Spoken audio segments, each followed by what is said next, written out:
Hey everyone, welcome back to the Ceres podcast. I'm your host, Stelios, and today I'm joined by Lance Forman, the fourth generation owner of H. Forman and Son, London's oldest and most prestigious smoked salmon producer. With a legacy dating back to 1905, Lance has upheld the family tradition of the London cure whilst navigating modern business challenges. From Brexit to sustainability, he's also a former member of the European Parliament and a passionate advocate for the British industry. And he's also, as you can tell, not afraid to speak his mind on politics, business, and beyond. I wanted to because we've had some really heavy industry articles and podcasts lately, I thought I'd lighten it up a bit with a business episode that's still linked to fish, and in this case salmon, but also tapping into the knowledge and experience of someone like Lance. At Ceres, we're always working on something special, and our powerful business calculators are designed to help you break down your costs and boost your profits. Understanding your inputs and outputs are absolutely crucial, and without it, you're flying absolutely blind. These calculators help you get a clear picture of your business finances, ensuring you know exactly where your money is going. Visit our website to give them a try. And this brings us on to today's sponsor, the Ceres Fish Cake Mix. Are you tired of losing gross profit opportunities with your cod and haddock? Are you sick of boiling potatoes? Or do you just not have the time? Well, look no further. We have the cure. With cod and haddock prices continuing to rise, maximising profit is more important than ever, but not at the cost of quality. For example, in this episode, you'll hear how even Forman and Son have a use for their trimmings, and the same applies to your cod and haddock trimmings. They have a value. Our Ceres Fish Cake Mix allows you to turn every ounce of trimming into profit without compromising on quality. Instead of discarding trimmings, you can trim your fish portions to the perfect size and use the rest for delicious homemade fish cakes. They are fast to make, easy to make, and absolutely profitable, and really, really tasty. You can prepare fish cakes quicker than it takes to boil a potato, and we've curated countless recipes to get you started. For the perfect finish, pair them with our rustic breadcrumbs designed specifically for fish cakes that won't burn or look unappetizing after cooking. Make more profit today with Ceres Fish Cake Mix, available now at www.ceres.shop with free next day mainland UK shipping. And if you also want exclusive insights, special offers, competition chances, and latest industry news straight to your inbox, join our mailing list. It's on our website, but the links are all also in the show notes. It's the best way to stay ahead in business. So, on to today's episode with Lance Forman.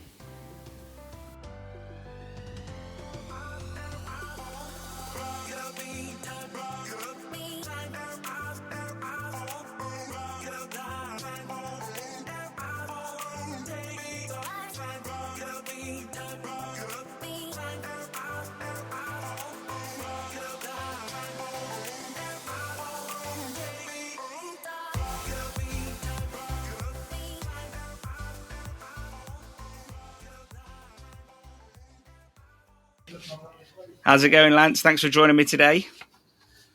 My pleasure. Good to be with you.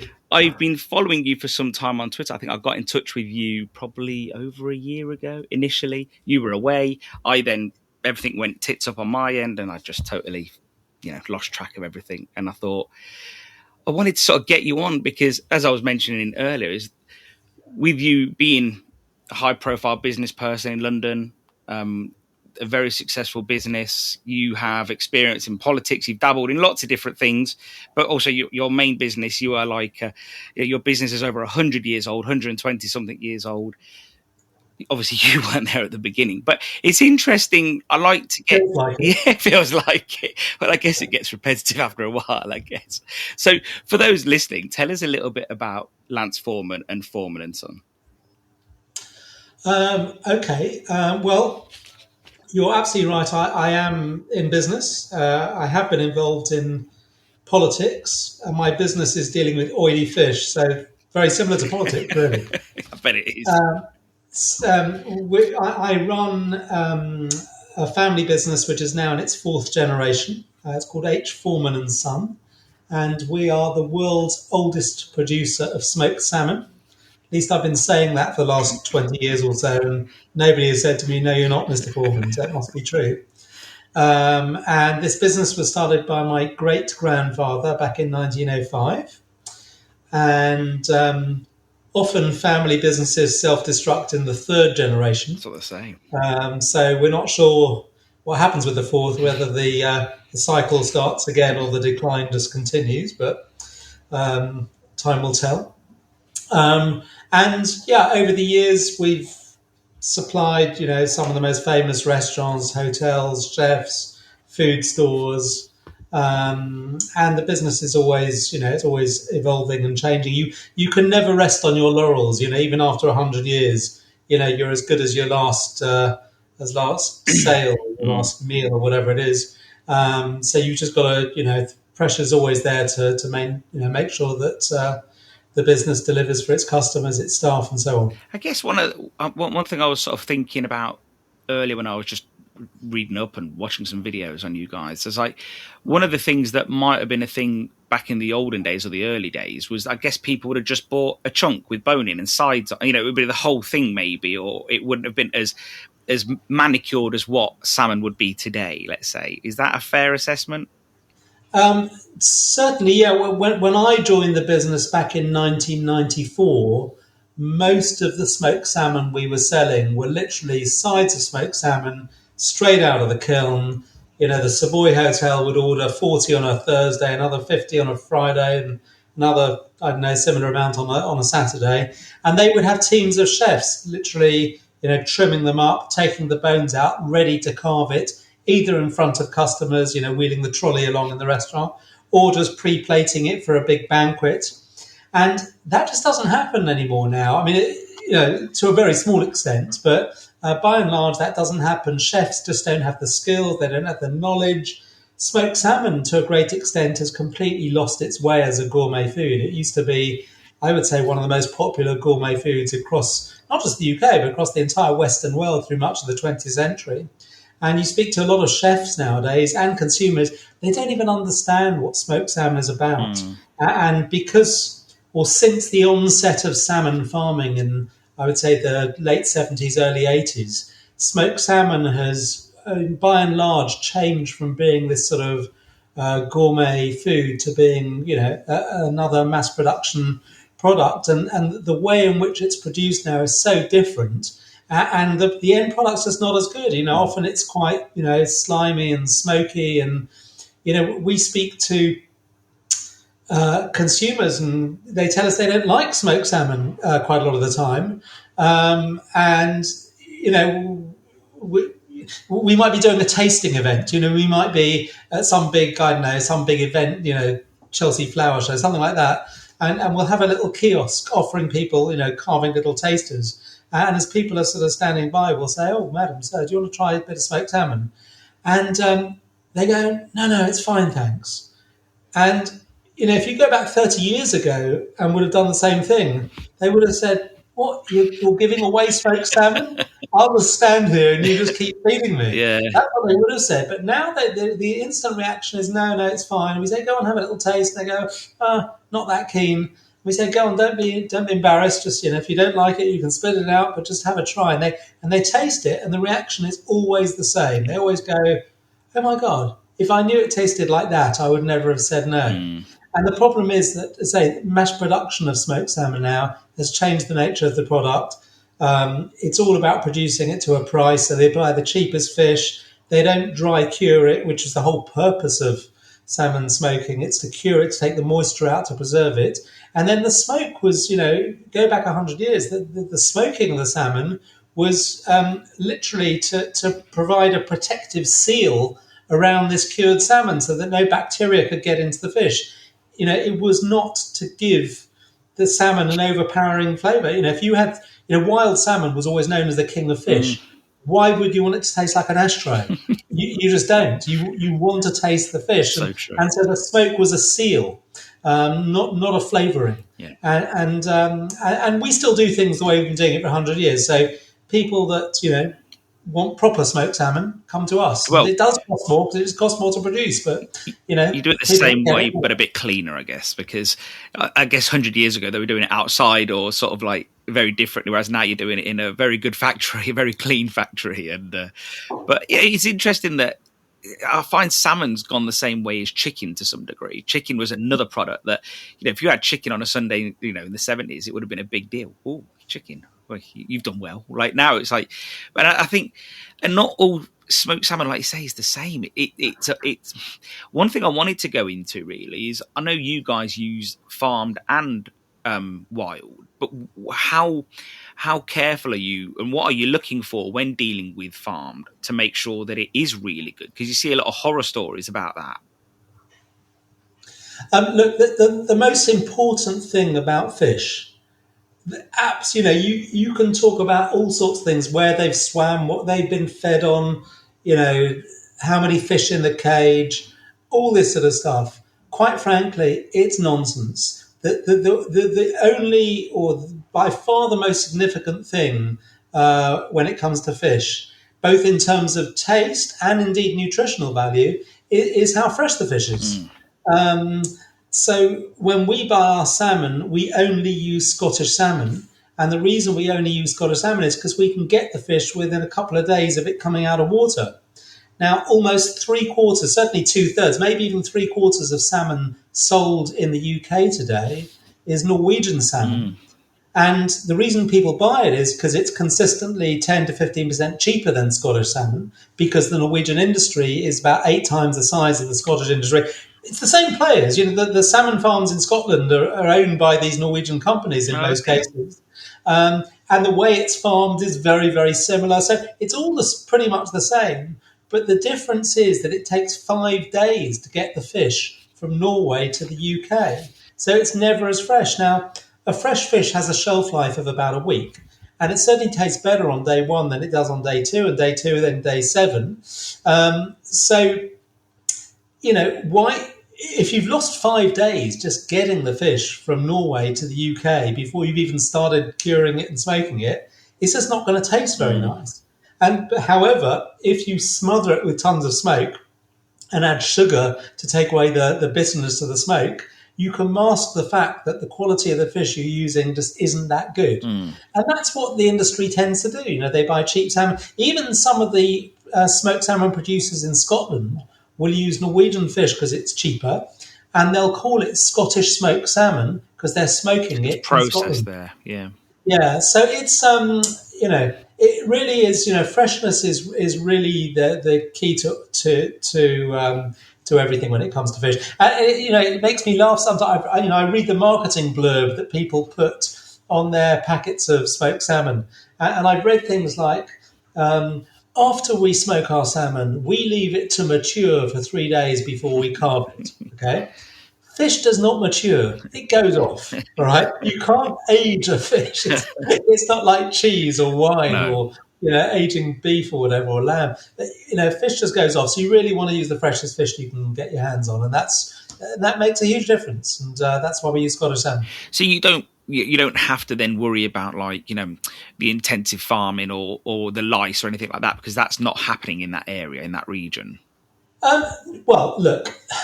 The salmon farming industry, there's a couple of things I would say. The first thing is that the salmon farming industry have been absolutely useless at selling the positive benefits of eating salmon, and spent their time defending their farming practices. There have been so many extraordinary scientific tests, 30, 40 different tests of the benefits of eating salmon. From, it's very good for the circulation system, all the omega-3s. It's very good for brain development, even brain development in unborn children. There have been scientific proven tests on this. It's very good for the complexion.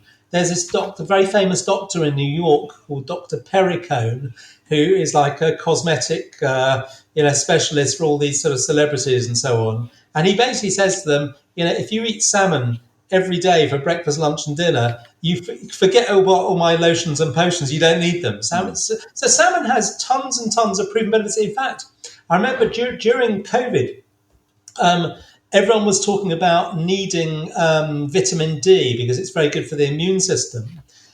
85 grams of smoked salmon, which is pretty much one good healthy portion of smoked salmon, gives you 95% of your daily requirement of vitamin D.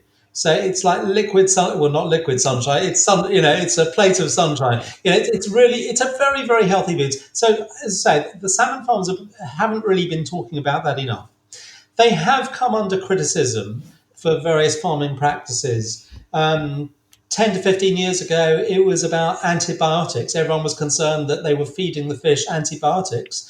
And the reason they did that was because occasionally there might be a disease spread within the farms that they need to treat the animal.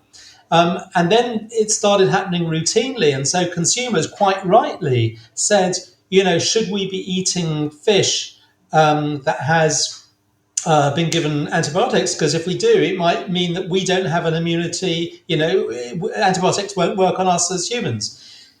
The industry learnt, and they don't do that anymore. And what I often say to consumers is that, if you compare fish farming to rural farming has been going on for thousands of years. Fish farming has been going on for about 50 years. Very new. It's a very young industry. They are, they're learning all the time, and they are responsive.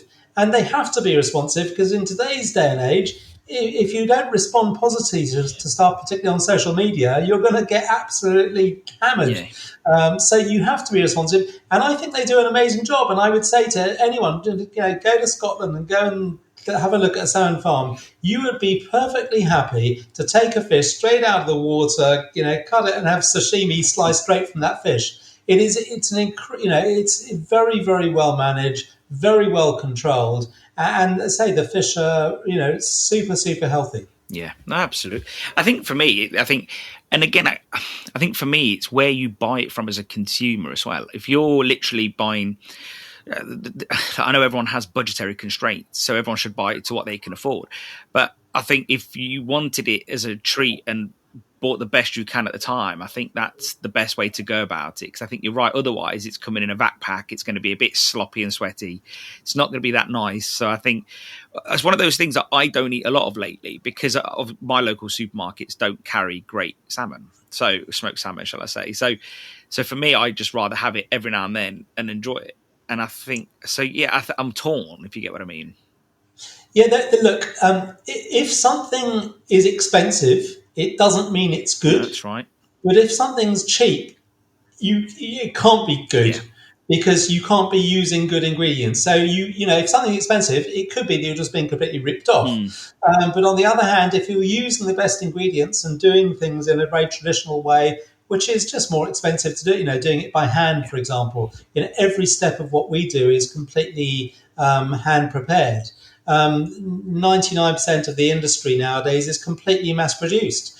The machines, they don't hand fillet the fish. They just feed it through a machine. So a machine can't identify whether the fish is diseased or, just not very fresh or has a problem with it because it just literally goes along a conveyor belt. With us, we have expert, on average, I've got about 50 staff. On average, they've been with me for 14 years. They can tell if a fish is no good and they would just never allow it to go through the system. But an easy way, I would say, a very easy way for consumers to identify whether smoked salmon is, good or not, apart from buying it and tasting it, is just looking at the ingredients because most smoked salmon nowadays has sugar in. And it shouldn't have sugar. Sugar is not one of the traditional ingredients that is put into salmon smoking. And there is no good reason for smoked salmon to have sugar.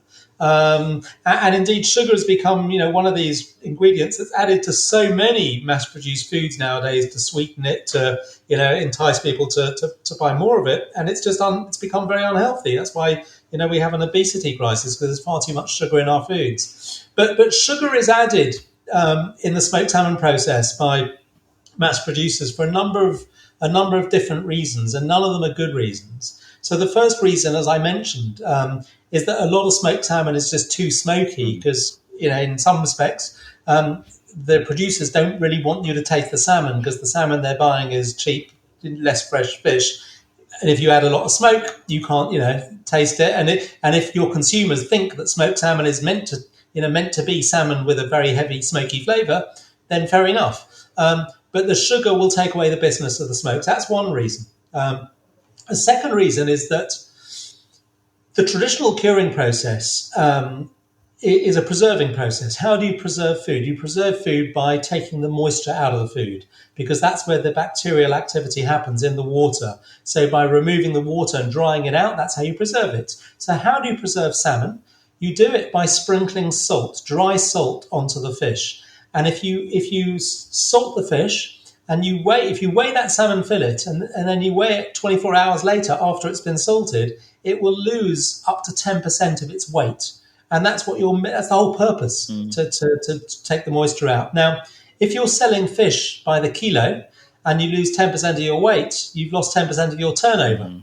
So what all these modern mass producers try to do is avoid the weight loss. So they add sugar into the cure, because sugar is hydrophilic, which means it likes water. So where the salt is trying to take the moisture out, the salt is trying to retain the moisture. So that's a second bad reason. A third reason is that if you go back to the days before smoked salmon was ever in supermarkets, so you go back to the 1960s, early 70s, and of course way beyond that, smoked salmon was considered to be this, super gourmet food. It was an expensive luxury. You treat yourself. That's why it became a Christmas speciality, because it was expensive. And at Christmas time, that's when people splash out because they want to put on something very special. So when it was introduced into supermarkets, which was around the onset of salmon farming, one of the risks that supermarkets had with smoked salmon was that they had a product which was expensive and had a relatively short shelf life. And the problem with that, from a retailer's perspective, is that if you don't sell it by the time the shelf life runs out, you're going to be throwing away lots of expensive food.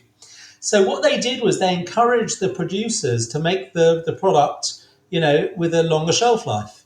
And how do you do that? Well, the first thing you do is to extend the shelf life, you add salt, because salt will preserve it for longer. Apart from tasting too salty, salt is also unhealthy, of course. So you need to counterbalance the taste of the salt. How do you do that? You add sugar. So that's another reason. As I say, there are a number of reasons why sugar is added to smoked salmon, and there is not a good reason. And from a consumer's perspective, it's very easy. Look at the ingredients. If you see sugar in it, it doesn't matter what sugar. It's demerara or cane sugar or whatever. It's a bad sign. It just doesn't need. Good smoked salmon doesn't need sugar. Yeah, no, absolutely. One of the videos I was watching earlier was a chap in Norway who was making smoked salmon in a factory, and they did a wet brine. And I thought to myself, well, why would you do it wet if you want it to be dry? The whole point, as you said earlier, was to dry the product. So I did think to myself, I didn't know enough about the process to know. I just thought, well, maybe it's a slightly different process, but it didn't make sense to me that they were doing that. Because they do exactly. Most producers will put it in a wet brine with salt and sugar, and the reason they do that is because if it's sitting in liquid, it can't release liquid. Yeah, it's true. If, on the other hand, you're sprinkling dry salt on the product, that's the way it should be. By its nature, that's what you're trying to do. Yeah, but they don't want that. Yeah. The very modern mass producers, what they do is when the salmon has been filleted by machine and flops onto a conveyor belt, it goes along the conveyor belt and these needles come down and they actually inject salt water into the fish, which even pumps up the weight, which is great because it means they can sell you water for the price of salmon. Yeah, I've seen that. I've seen that with meat and chicken and so on. And so I've been through quite a few meat factories and see the tricks that they do, and especially less so over here, but more so in Europe, Cyprus especially. Like there's a lot of tricks in the trade, phosphates and so on. So, like you say, if water's costing you pennies a litre and you're charging 3, 4, 5, 6 quid a litre, then you're doing all right. Exactly. Yeah. Well, they're doing all right, shall I say? So yeah, it's interesting. So you mentioned that you think you're probably one of the oldest smoked salmon producers in the world. No one's called you out on it yet, which is cool. The Americans in New York think they're probably doing it a long time too. What's the sort of key differences, do you think, between like the London one and the New York one? Well, we know the Americans very well. We've exported to the USA for over 50 years, and I've worked with some of their producers. The biggest company out there is a company called Acme Hmm. Smoked Yeah. Salmon. I think if I'm not mistaken, they started in 1908, a Hmm. few years A few after years us. after, yeah. There's a very famous retailer of smoked salmon in New York called Russ and Daughters, Hmm. and in fact we have supplied them over the years on and off. But the main difference between New York and here is that um, the the New Yorkers call, or they used to call it, and to some extent they still do call smoked salmon Hmm. lox. And smoked salmon is a traditional. It was started by East European Jews um, who brought it to the UK and to the USA as well. And lox is basically the Yiddish word for salmon. Mm. The German word is lachs. Ah, I The didn't know Scandinavian word is lax. Gravad that. lax. Yeah, okay, yeah. So lux is the name of salmon. Lox was just the Yiddish word for salmon. And in the early days, what they would do is, as the salmon would arrive in barrels of salt water before on its journey over, it was pickling. It was sort of brine salmon. And that's what they would have, and it would just be brine salmon. So it would be a sort of it's like a pickled salmon, Mm. and that's what lox Yeah. was. And it was, I would say, around the mid 20th century that smoked salmon started to take off a little bit in the USA as well. And so they started using smoked salmon, and people just use that same word lox. Bagels and lox, for example, very popular. And nowadays, hardly any of it's pickled. It's all smoked. It's all smoked salmon nowadays. But even so, most of it, even in the USA, it's all again. It's the same mass production smoked salmon. It's not. There's really nobody I know doing it in the traditional way that we're still doing it here in East London. But it's not a hot smoke, is it? You're not using heat as much. Right? It's more drying than heating, isn't it? That's absolutely right. Yeah, it's because if you raise the temperature, you start cooking the Mm. fish, which is nice. There's nothing wrong with It's a that. different product, though, yeah. It's a good product, but hot smoked salmon is very different to traditional cold smoked Mm. salmon. So traditional cold smoked salmon, you're just you're smoking at a warm temperature, so 28, 30 degrees, so like a nice hot day, that sort of temperature.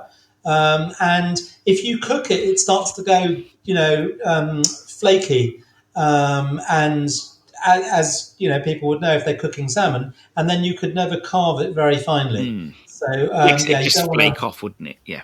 Yeah, it flakes off. So with hot smoked salmon, it's a very different product. It tends to be a cooked salmon with a smoky flavour.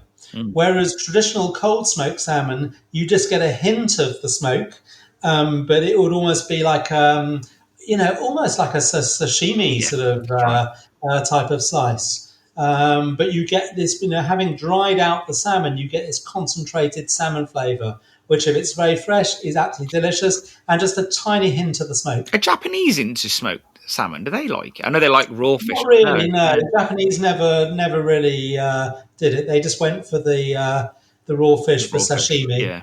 Sushi. A lot of people think sushi is also about the fish, and not really. Sushi is all about the rice, and the fish was there to decorate the rice. But Ah. sashimi is about the salmon. And you mentioned fish and chips, which is your business, I Mm. think. Yeah. And fish and chips, interesting. I mean, I said that smoked salmon was originally brought to the UK by people like my great granddad. He was a Russian Jew from Odessa in Ukraine, Russia. Um, Fish and chips was also a Jewish Yeah. That's right. had Jewish origins.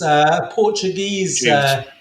Jews brought it over to London in the 1870s, and it took off. And again, people think of smoked salmon and fish and chips as great British foods, which of course they've become.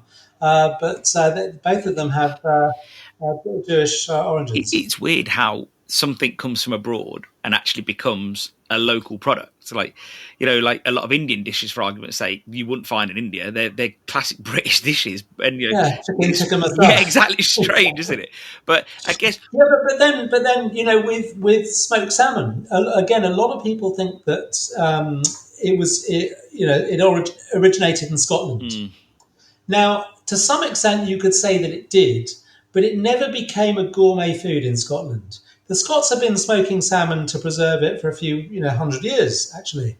But if you think about other smoked Scottish fish, things like kippers, Arbroath smokies, fin and haddock, all delicious food. I mean, they're all delicious, but they were never considered to be gourmet food. If you were, 100 years ago, if you were a chef, at Buckingham Palace putting on a 5-course banquet, you won't be. you would never start the meal with a kipper because you're going to taste it after the chocolate pudding 5 courses later. Yeah. So the Scottish smoked fish tend to be very smoky and very robust flavoured and not delicate or delicacies. What chefs loved about what we refer to today as the London Cure smoked salmon was that it was about preserving the taste of the salmon, not about applying this heavy smoky flavouring to the king of fish. So it was the marriage of Scottish salmon with the London Cure technique of producing it that made smoked salmon this great gourmet food. Did I read somewhere that you managed to get a PDO on that process? A PGI, similar. Oh, okay. Thing, yeah. Because I was going to say, Yeah. like, a PDO would mean that everybody has to do it the same way. So what's the difference with PGI? Well, a PGI, protected geographical indication, when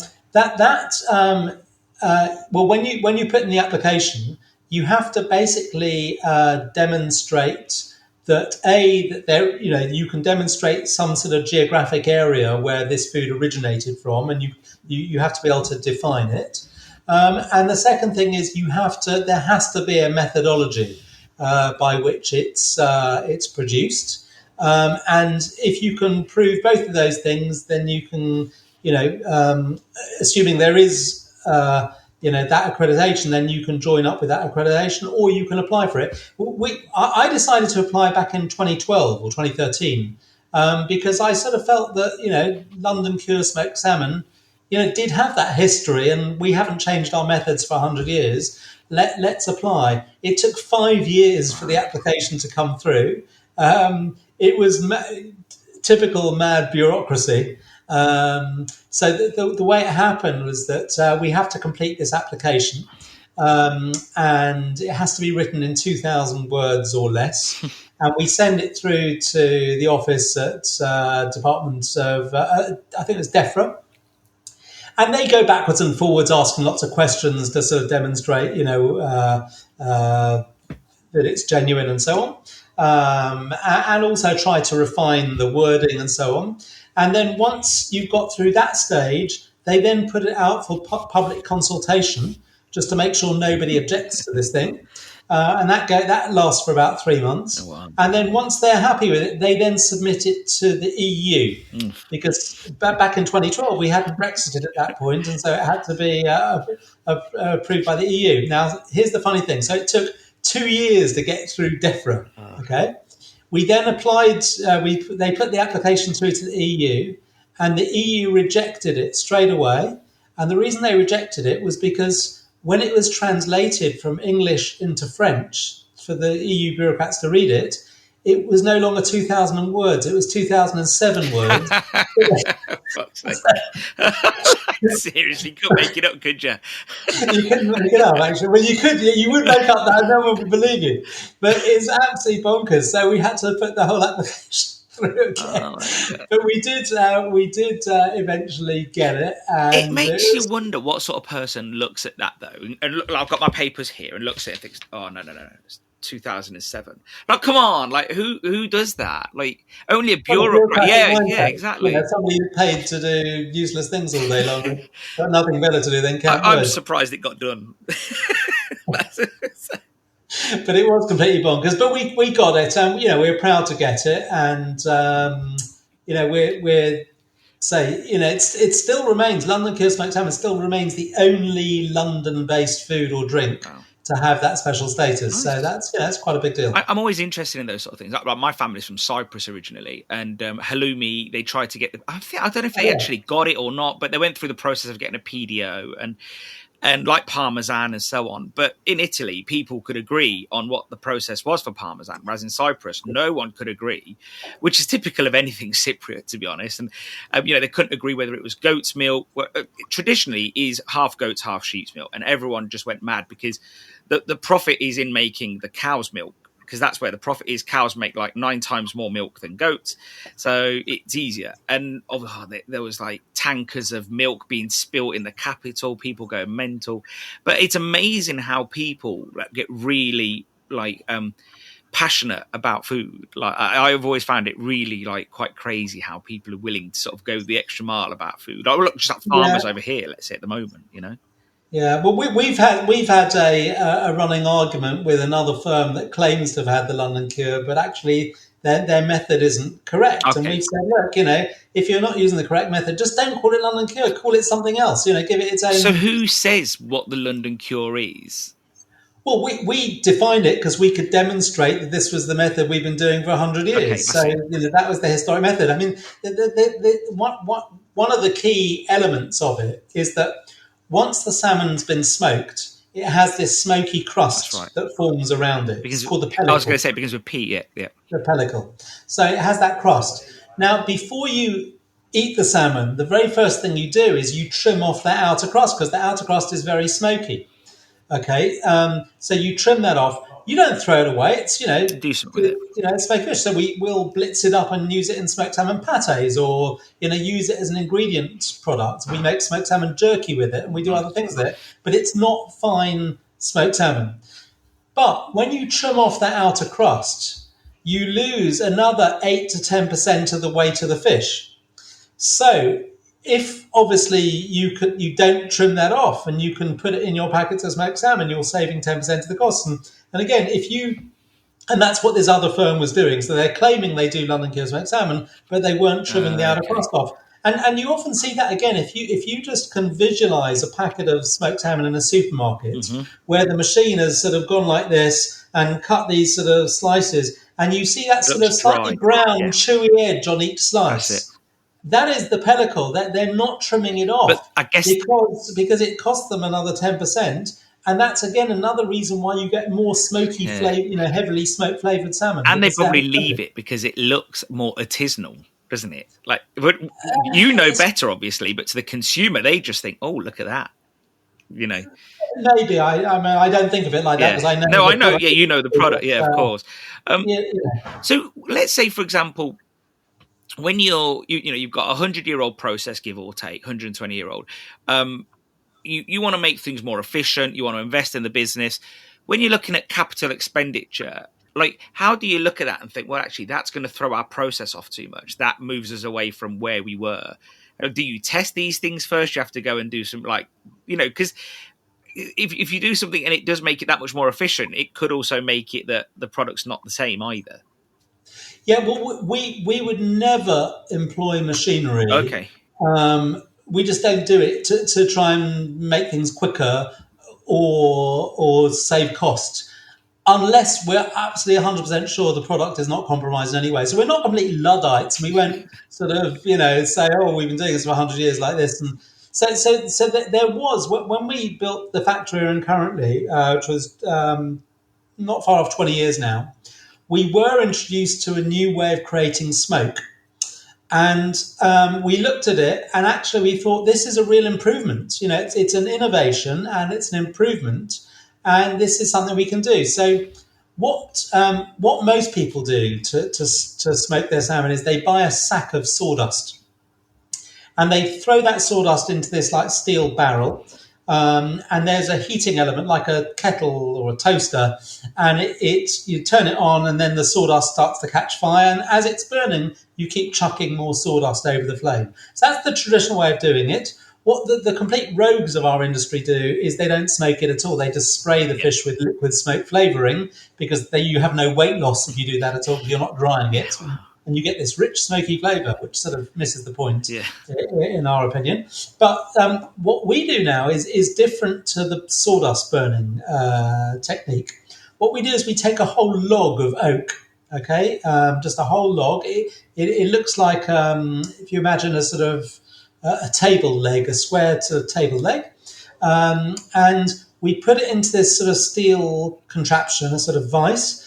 And then we have this steel, an uneven sort of steel wheel at the bottom that spins round at very high speed, and it grinds the log, and it creates smoke by friction burning it rather than combustion. Now, there are three advantages to this method. We're the only people in the UK that do this. There are three advantages to this method over burning sawdust. So the first advantage is that when you burn sawdust, it's impossible to control the amount of smoke. You know, you get big plumes of smoke, it dies out, it catches fire. It's just very, very hard to control it. We actually had a fire once, so we know that these things happen.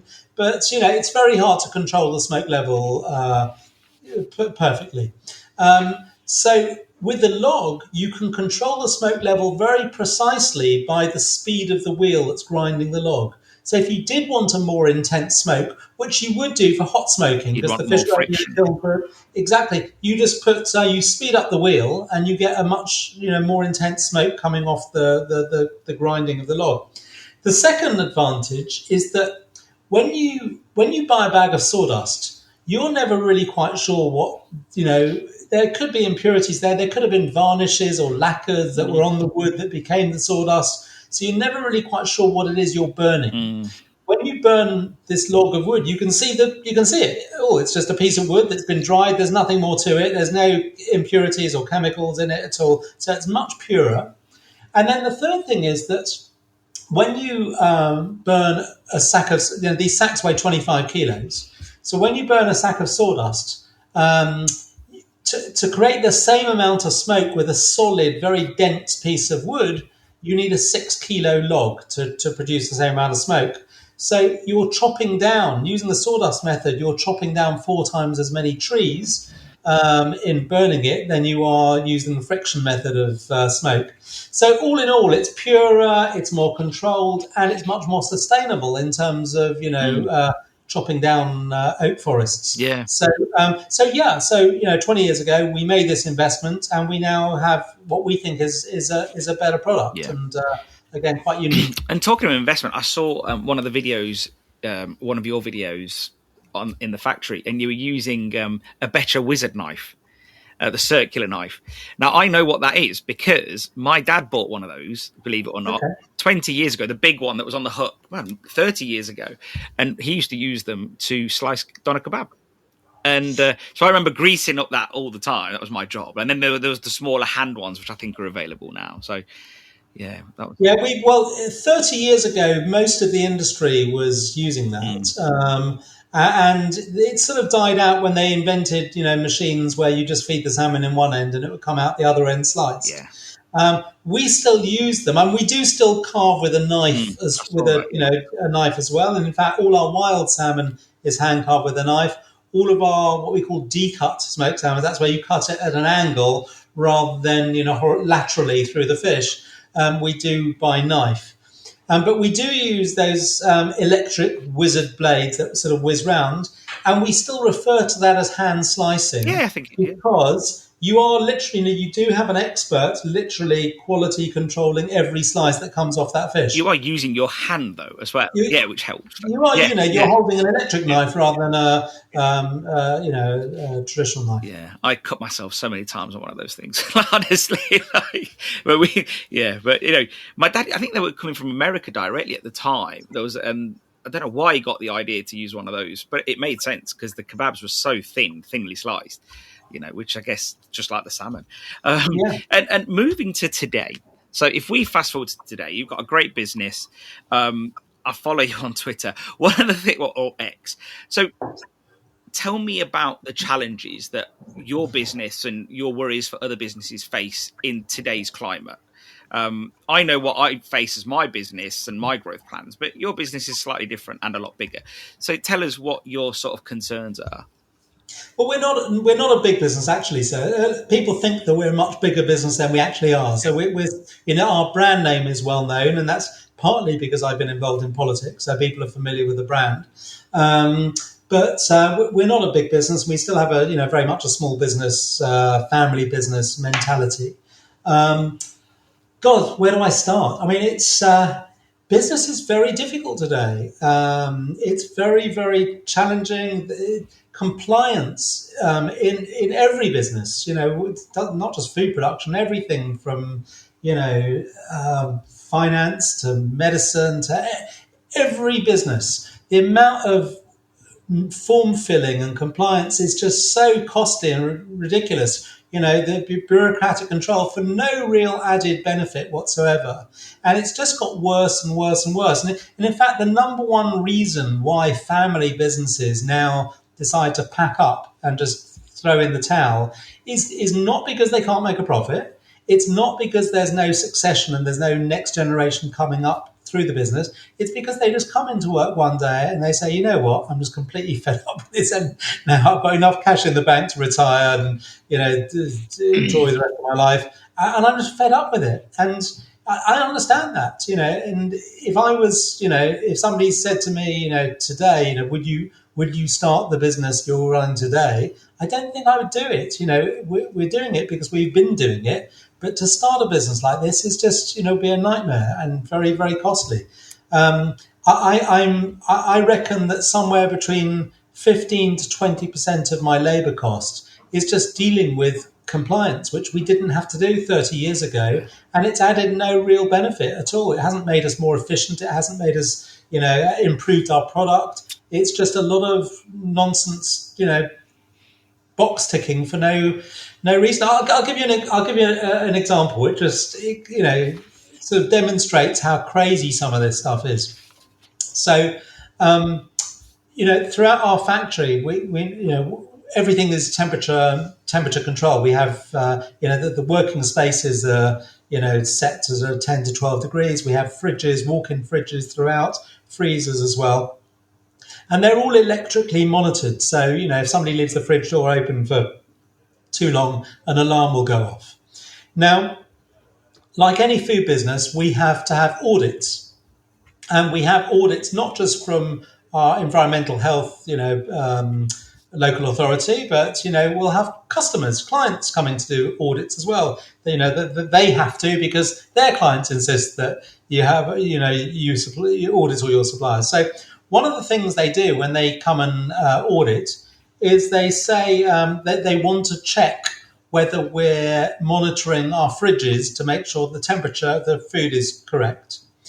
Now, they're not satisfied with the fact that we have these alarms on the fridges that would go off if the fridge went out of temperature.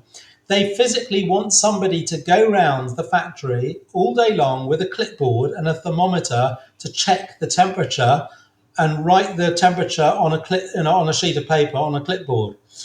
That in itself is not good enough. Every month, they want us to demonstrate that we're checking that the thermometer is working properly and evidence that the thermometer's temperatures are the correct temperatures. That's not good enough. Every year, they want us to send that thermometer off to an independent lab to have it calibrated to make sure that the temperatures are all correct. Now, we do all this stuff because you have to. We had an audit recently, and they said that what you're doing isn't good enough. And we said, well, why is that? Where are we going wrong? What are we not doing? And they said, well, you've got all these sheets, on your clipboard, but they haven't been signed off by a manager to say he's reviewed them to make sure they're correct. This is just madness. It's all madness. The amount of wasted time and labour is just bonkers. You can go into you might go into the toilet in McDonald's and you'll see on the back of the door there'll be these things with the times that the thing's been cleaned, and it'll be ticked at 2 o'clock in the afternoon, 3 o'clock, 4 o'clock, 5 o'clock in the afternoon. It's still only 10 in the morning. We will tick it because there's a box to tick, and so it actually all this bureaucracy takes away from real quality. It just and takes away from initiative. And it's just gone too far. But it's become a racket. And it's become it's a self-fulfilling industry. And again, we know this. Recently, a hotel company sent one of their auditors down to us to do an audit, and not only do they come and audit you, which takes it's a day of your time wasted and so on. They charge maybe £500 for the privilege of the audit, or £1,000 or whatever it is. They charge you £500, and if you don't pay it, they say you can't supply them. So you have to pay this fee. And we will say to the auditor, we'll say, oh, you're doing a great job of the audit. We need to audit our suppliers because that's what our customers want us to do. Would you be interested in auditing these suppliers? And they say, oh, yeah, I'd love to, of course. And we say, how much do you charge for an audit? And they say, well, I charge £250. So the customer is making a profit out of the audit that they're insisting that we have. It's become a profit center. So this whole thing has sort of become a sort of, a sort of racket, and it's self-fulfilling, and, it's just grown out of all sort of sense of proportion and control, and it's not making food safer. We have an obesity crisis we've never had before. We have more food allergies than we've ever had before. Perhaps, I'm not saying it is, but perhaps that's because food is produced too hygienically nowadays. That everybody's got allergies because they've got no immunity anymore to bits of dirt. I'm not saying we should put dirt in our food, but, I question the value of all this stuff. Yeah, no, I think you're right. I think there's a middle ground there, isn't there? Because if you think that's the most extreme, I was in Cyprus 3-4 years ago, and I was walking around a meat factory, and they had ribbon blenders, but the ribbon blenders were on the floor, in the floor. And you think, okay, well, that's weird. So I'm chatting to the guy, and I was like, why are your ribbon blenders in the floor? He goes, that's just the way it's always been. And I was like, oh, because the floor is obviously the dirtiest place in any factory. Where think if everything falls, it lands on the floor. And then we're walking through, and I realised that I just, when you feel like there's something behind you, and we're walking through, and there was 2 dogs following us. And I was like, oh, there's like 2 dogs in this factory. And he goes, yeah, they're my dogs. They go everywhere I go. And they're only little dogs, they weren't big dogs. And I was like, okay, well, you know what? The dogs are dogs. I don't care. As clean as a dog is, if it feels like it needs a piss, it's going to have a piss. And the dog literally. But surely the dogs were wearing Wellington boots, no? No, they were not. They're not that posh. It was Cyprus. Yeah, and this guy, he was a major. He's not in business no more. He went bankrupt just before COVID, I think. But he was the biggest meat supplier in Cyprus at the time, and he was exporting a lot of meat. Now, if you follow any food news, you see how Cyprus was very much at the beginning of the horse meat scandal, and because donkeys were being killed in Romania, and they got the stamp from Cyprus. And the food laws in Cyprus are actually, and this is what always bothered me about the European Union at the time. Like, everyone's saying, oh, but they've got better standards. Oh, no, they don't. If you see the food standards in Europe, not all parts of Europe are equal. And if you see the food standards in Cyprus in factories, it just baffles you that that's allowed. And yet in England, we've got, 7 lots of rubber gloves on your hands before you do anything. You have to wash your hands before you put the gloves on, wash your hands after you take the gloves off. And like I said to you earlier in conversation, we're building a little factory at the moment. Yes, it's small, but already we're looking at, the SALSA accreditation and making sure that we're above that standard. We won't get BRC, I don't think, because we don't supply that level anyway. So we don't supply retailers. So for me, it's like already the bureaucracy is just like I'm just. Well, it is, and it doesn't actually say anything about the quality of the food. No, nothing. No. With all these things, ISO 900 or BSC, you can still make bad food just cleanly. Yeah, exactly. Or you can sell, as long as you can sell crap, but as long as it's consistent crap, that's fine. God forbid anything good falls in. You got to be careful. It has to be consistent and regular, but it can be absolute junk. That is the problem. And do you ever see that getting rolled back though, as a country like the UK, like whether it's we had 14 years of Conservative, we've got Labour in now, whoever's next. Do you ever see them rolling back those things? I just don't feel like that's something that's at the top of their agenda. Well, it's not at the top of the agenda, and that's why the world's changing. Yeah. And we're seeing massive change in the USA. This new Department of Government Efficiency. You're slightly jealous of that, aren't you? Everyone I talk to is jealous of that. Well, that's what we need. I'm. It's we go back to Brexit. Okay, so there were a number of reasons why people voted for Brexit. Some people voted because of immigration, some people voted because of sovereignty, some people voted because of bureaucracy. But I think that there was a common underlying thing that everybody voted for, and that's that they voted for change. You know, that's what people wanted. All of the major political parties were threatening them, saying, there's going to be 5 million unemployed and the sun's not going to shine. And, all of them were saying this is a disaster, don't do it. The bureaucracy was saying this is a disaster, don't do it. The mainstream media was saying this is a disaster. Everyone was telling the British people don't do it. But the British people defied all that because they knew they're at the coalface. They knew that this country needed change, and they voted for it. And sadly, it hasn't been delivered. I'd agree. But they voted for it, and I think that was really the start of it all. And then, of course, you saw Trump being elected president the first time round, and they were seeing the change there. But he also didn't get it at that time. He got it, but he wasn't able to deliver it because he didn't realise how powerful the administration were and what you actually needed to do. So this time round, what he's done is he spent the last 3 years. Being president isn't enough. You need to change the administration. So they've spent the last few years with the Heritage Foundation identifying who you need to sack in government and who you need to implant into government to get the change through that's needed. And they've done that, and they've done it literally on day one. And in the first 2 weeks since he's become president, it's extraordinary the amount of change that's happened. And people are loving it. He's going up in the poll ratings, and I think the American economy will take off, and they're going to make massive savings, become more efficient. And I'm hoping that some of that magic and stardust will float across the pond and land itself here, and we'll see the benefits because we have to deregulate. We've become far too bureaucratic. It's causing that's why Europe, that's why the EU and Britain have not grown for the last 30 years, because we're spending far too much of our energy and cost in pointless bureaucracy that adds no value to anything, and we're allowing the rest of the world just to flourish, and it's killing us. Well, there's a saying that I saw the other day, and it was America innovates, China replicates, Europe legislates. And I was thinking, I'm glad we're not in Europe anymore because of that. Because, and I remember one of the key factors that made my sort of decision at the time with Brexit, I was reading a book just by chance by a hedge fund owner called Ray Dalio. And he's on Twitter. He's mega smart. And he did a lot of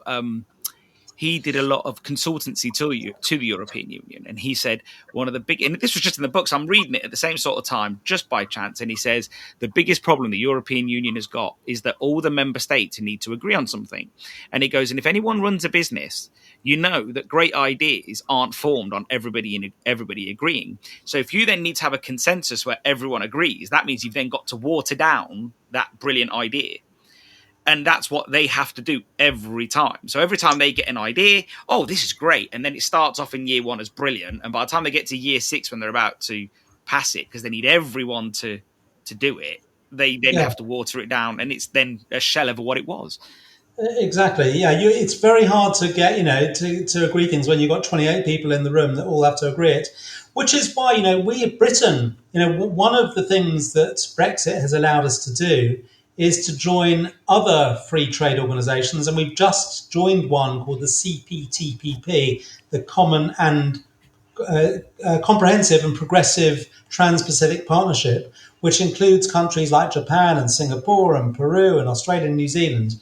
And the great thing about that free trade agreement is that it's just about free trade. We can trade freely with them without any tariffs, but we don't have to agree to their rules and regulations. And that's how trade should be. We're all civilized nations here.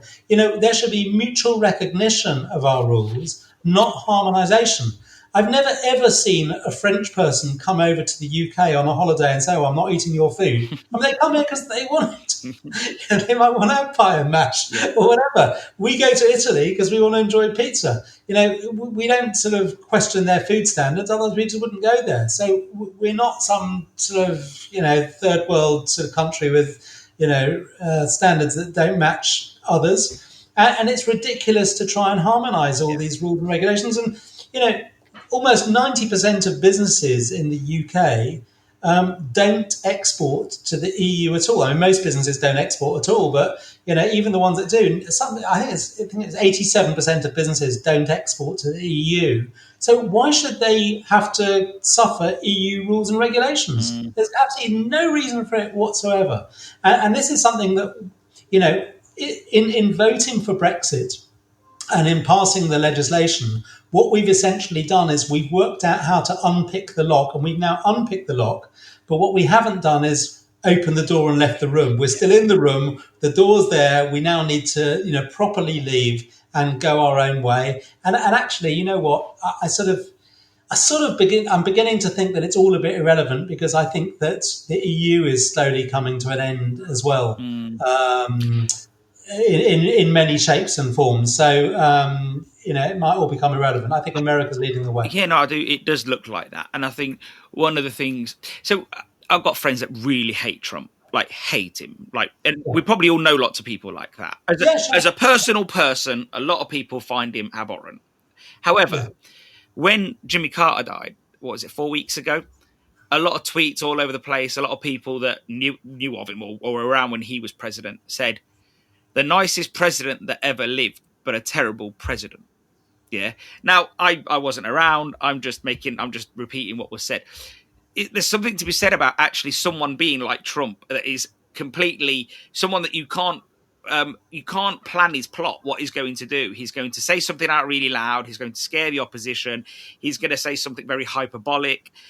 That's probably, but yet everyone wants to vote for the nice guy. Whereas actually, I don't know if we want the nice guy in power. We want the person who's going to say the things that are really going to defend our country. And I don't think we have that over here at the moment, if I'm honest. I don't want to be mean against Keir Starmer, but I don't think we do.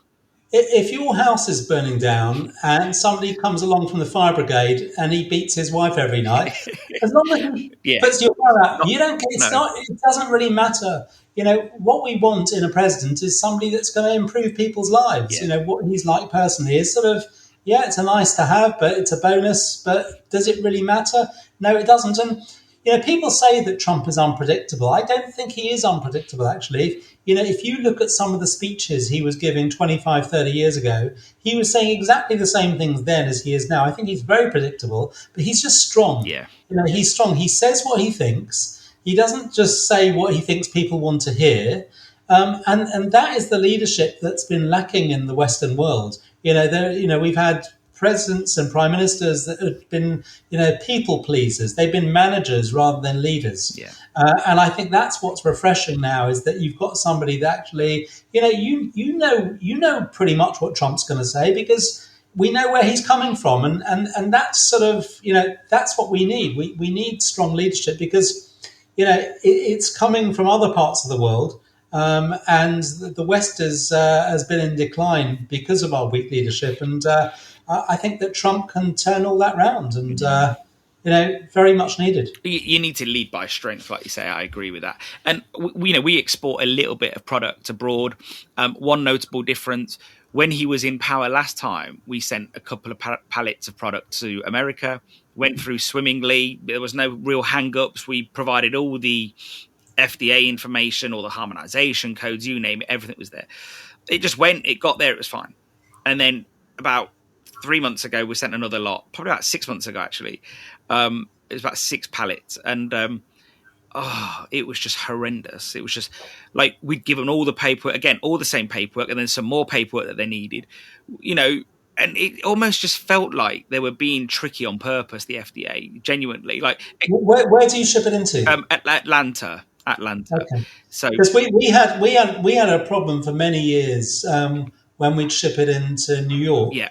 So we would send in shipments every month, and every month it was fine. And then suddenly December for Christmas, the order would be 4 times the size. Yeah. And the FDA would sort of say, "Oh no, we want to stop this to test it and do everything." And then on the 10th of January, they'd say, "We've done all our tests now; everything's fine. It can clear." Go the bin. You completely missed there, and you do sort of wonder, what is behind all this? Is it protectionism? Are they just being difficult? Well, I think they do. My customer over there, like he he basically said it was a joke because when he did actually get the product, he got there, I think it was 2 days before Thanksgiving. That's when it was actually. So a couple of months ago, he got there 3 days before Thanksgiving. So they're holding him up. And then they're like, oh, we can't clear it now. Come after Thanksgiving. So he drives there to pick it up in a lorry with a friend. And they're like, no, you've got to come back because it's not cleared, blah, blah, blah. And then they basically message him the day before Thanksgiving at like 6:00 at night saying, do you want to come and get it now? And he's like, well, I'm 4 hours away. You've just told me you're closing. He gets there whenever it is after the weekend, after their bank holiday. And the product's fine. It's got a year shelf life on it. But they then say, oh, by the way, you've got to pay storage fees because it's in a bonded facility. Oh, yeah. So he's like, yeah, come on. Like I've been pushing you guys for so long. And, we were like really proactive, both parties, making sure that it didn't have to be delayed. But I do think there's a bit of, well, if we store it, we're getting whatever, $1,000 or whatever. So, yes, but, he's hoping that things get better now moving forward. And yeah, it seems like they're not going to put tariffs on the UK anyway, which would be good anyway. So, I don't know. I just think that, again, when we ship into Europe a little bit, there's always a headache. Always, like if we ship a product to France, we've got to jump over so many hoops. We sent something to Belfast once, which is still the UK, and they were like, "Oh, you've got to fill out all this paperwork just in case it crosses the border."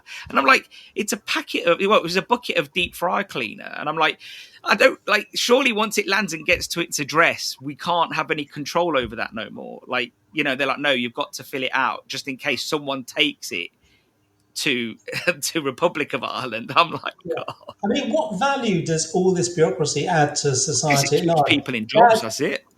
But it's a pointless job. Yeah. Keynes was saying, or Marx, was it Keynes? I can't remember saying, give people jobs, digging holes and filling them in again. That probably would have been Marx. That probably would have been Marx. Well, but it doesn't add any value to anything whatsoever. Entrepreneurs and business people come up with ideas. They market those ideas, they sell them. That creates value because you've got, once you've got a buyer and a seller, both parties are gaining utility from the transaction. And then you have these bureaucrats that come along and say, "Oh no, we want our cut out of this." It's sort of daylight robbery, and that's what bureaucracy is. It adds no real benefit to society, and it maybe at a very basic level, but it's just gone way over the top, and it was just as bad in America.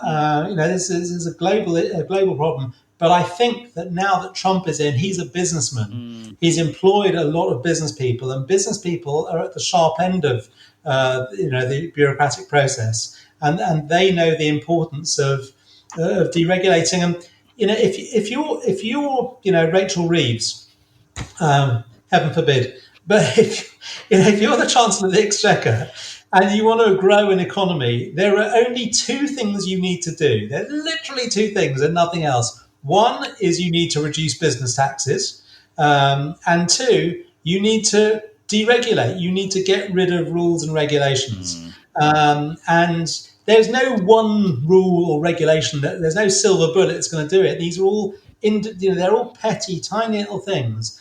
But the mountain of them, it just makes it, very, very challenging for business to operate. And, if the smoother and easier it is for business to operate, the more the economy is going to grow. It's obvious. There's a chap I listen to from America. He's got a network, a podcast network or a media network called Dave Ramsey Show. And I don't know if you've heard of him, but he did a podcast, very quick interview with Donald Trump.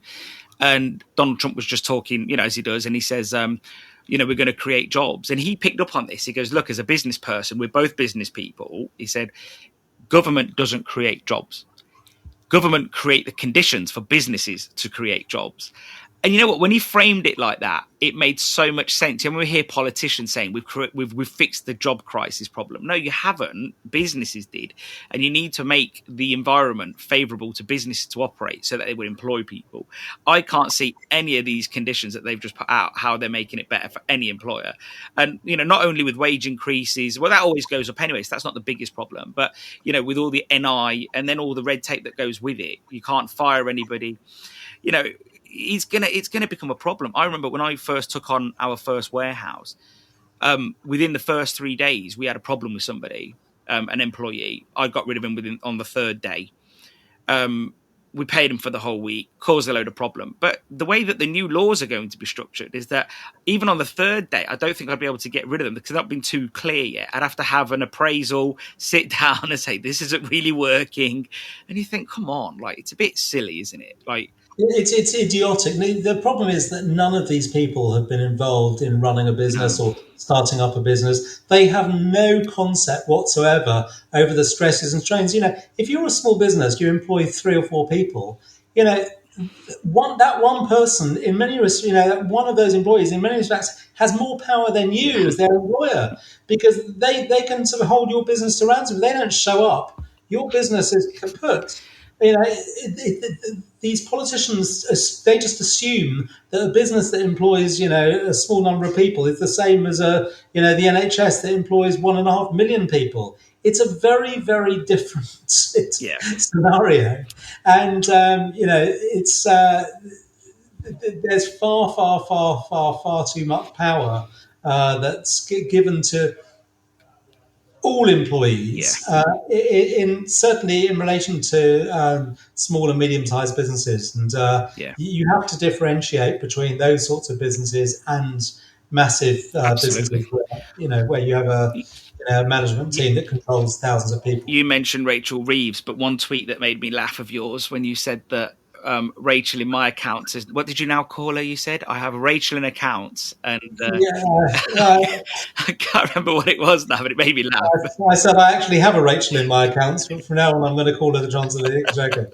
She'd probably do a better job. She definitely would do a better job. I want to finish on one last thing because I've took up lots of your time, but I'm really grateful. But one last thing, and it's, you strike me as, and I mentioned this briefly earlier, but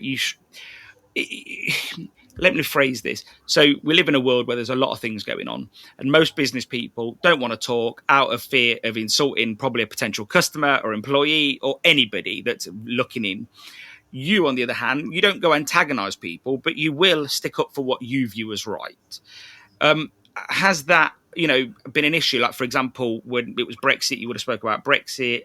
Now with the war in Israel, you speak about that. Do these have knock-on effects to you personally or to your business? And if they do, does it bother you? That's a very good question, and it's an interesting question. And a lot of business people will not get involved in politics because if you do, politics is very divisive. And you're going to offend half your customers. You'll also make the other half very happy if they agree with you, but you're going to offend a lot of your customers. But I sort of feel, and you can call me naive if you want, but I feel that it's really important that the public hears what business people are thinking. And one would like to think that people have respect for your views. Most of my personal friends were Remainers. I was a Brexiter. But I don't think that I've got a monopoly on what's right or wrong. It's just my personal view. I can make a strong case for Brexit for a whole different number of reasons. Other people make their case. And we just have to, we agree to disagree. It doesn't mean I'm not going to be friends with them. I respect that they have a different outlook. I think it's important that the public do hear from business people because they have, they are job creators. And it's important to understand what's in their minds and what they think. So I think that is important. Has it affected me negatively? We definitely lost customers over it. There's a little restaurant in Primrose Hill called the Greenbury Cafe that we used to supply for a number of years. They loved our smoked salmon. They absolutely loved it. It was on their menus and so on. And one day I just noticed that we stopped receiving orders from them. So I called the chef and I said, is there any reason why you're not ordering? And the chef said, well, you need to speak to the owner. So I called the owner and spoke to her, and I said, what's going on? You were ordering every day, and now you're not. Is there a problem? And she said, well, it's all to do with Brexit, and I can't bring myself to sign a cheque to your business. I said, well, you can pay by bank transfer. It's fine. It's fine. Nice one. So I said, look, this is ridiculous. These are my personal views. I don't go around telling all my staff they have to share my views. They might have this is not my company's view. This is my own personal opinion. I said, when restaurant customers, customers come into your restaurant, do you ask them whether they support Brexit or Remain? Are you going to serve people that support Brexit? Because surely, if you're that anti it, you don't want to make Brexiters happy with your food. She said, "Oh no, that's very different." I said, "Well, I don't think it Same is thing, different. just It's inverted. the same thing." And I said, "Look, when you buy goods from your other suppliers, do you ask what their views are on climate change or on abortion or on anything else? This is ridiculous." But some people have got very small minds, and that's how they think, and you can't win everybody over. But I do think I do think it's important that people are vocal, and one can hope. I know there's a hell of a lot of hate out there, and there's some nasty and dangerous people out there too.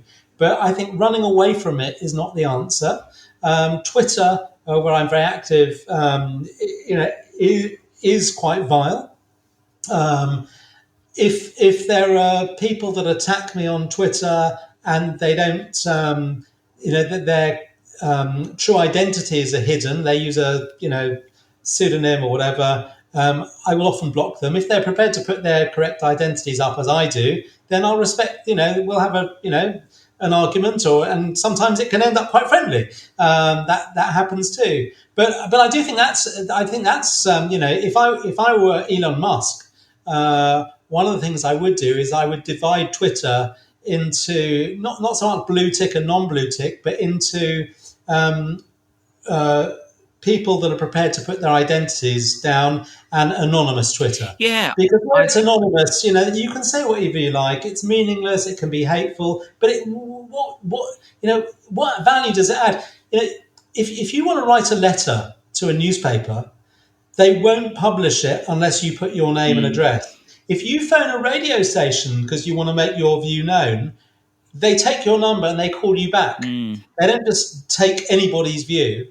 And I believe that's what should happen on social media. I think that's a really good idea. I've thought about it for a while, and I think what they do a lot of verification, a lot more verification checks on new Twitter than old Twitter. There was nothing then. But you know what? If they almost suppressed anonymous voices, you can still be there, but hardly anyone's going to see what you're screaming. You can still. Well, I don't think it matters. People can see it, but it should be a separate. They should divide it up into. I mean, now on Twitter they have a for you and just tweets that they think that You might you're like, quite yeah. interesting, and then ones of just your followers. But I think if they did it into an anonymous Twitter and verified Twitter, I think it would just add more value because why engage with people that aren't prepared to put their identities there? And yes, I've heard this argument. Well, some people can't say what they really think because otherwise they might lose their jobs. Well, I think either then don't say anything or just be honest and. What in your experience, what do you think has been worse, the Brexit conversation or the current crisis in Israel? What do you think in terms of vocally on Twitter? What, for me Yeah, personally? yeah, of course, yeah. Um, Probably Brexit. Oh, I wow, would have okay. thought. With Brexit, half the country were Remainers. On the Israel thing, I think there's a small number of pretty nasty Jew haters out there. I think the vast majority of the country are actually on board, but they're either quiet or not vocal. It's the quiet, it's the silent Yeah. majority. Whereas the people that are the haters are just very, very noisy and vocal. They're the ones that go on the marches. But it's the same people that go on every single march, and most of it's driven by the Palestinian Solidarity Campaign, and they're basically an extension of Hamas. And you've got a lot of ignorant people that join up because they think they're doing good, but actually these people are sort of, they essentially support terror. I'm very happy to stand up. And I think that's where, particularly on this particular issue, I think one of the reasons why the Jewish community, not in the UK, but globally, has been persecuted for hundreds of years is because they've always shied away from standing up and always sort of run into a corner and sort of hidden, rather than actually stood up for what they believed in and made a case. And and I think, as I say, I think most sensible, normal people do support us. It might not be fashionable to do so, but I think that people do. Yeah. Well, I think we'll leave it there. I think you've covered loads of great points. It's been interesting learning about your business. And yeah, I hope everything goes well for you and swimmingly. Thanks very much. Great to chat. That's a wrap on today's episode with Lance Forman from Forman and Son. I'd love to hear your thoughts. What stood out to you? Join the Ceres podcast discussion group on Facebook and let's keep the conversation going. At Ceres, we're all about supporting your business, whether it's with top quality products or valuable insights. If there's something on your mind, reach out because we'd love to hear from you. Thanks for listening to today's episode, and I'll catch you in the next one.